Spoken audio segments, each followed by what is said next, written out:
Police, ambulance, fire service সহ জরুরি কাজে নিয়োজিতদের জন্য তেল বিক্রি রেশনিং পদ্ধতি আর থাকছে না বলে সংসদে জানিয়েছেন প্রধানমন্ত্রী তারেক রহমান।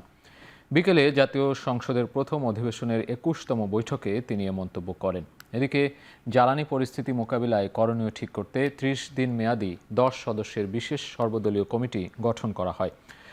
সংসদে এমপিদের জন্য বিদ্যমান শুল্কমুক্ত গাড়ি সুবিধা বাতিলে সংসদ সদস্যদের পারিতোষিক ভাতাদি সংসদ বিল সংসদে কণ্ঠ ভোটে পাশ হয়।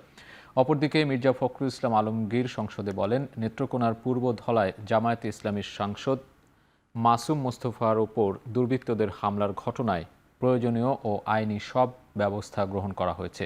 এ ব্যাপারে প্রশাসন যথাযথ ব্যবস্থা নেবে। এই ঘটনার তীব্র নিন্দা জানিয়েছি এবং এতে আমরা অত্যন্ত দুঃখিত বোধ করেছি।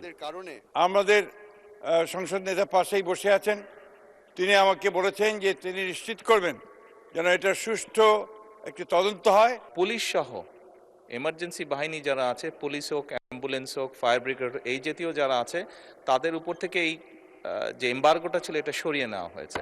2 দিন আগে এই সিদ্ধান্তটি আমরা গ্রহণ করেছি, 2 দিন আগে এটি ক্লিয়ার করে দেওয়া হয়েছে। কাজে আশা করি ইনশাল্লাহ এই সমস্যা আর হওয়ার কথা না।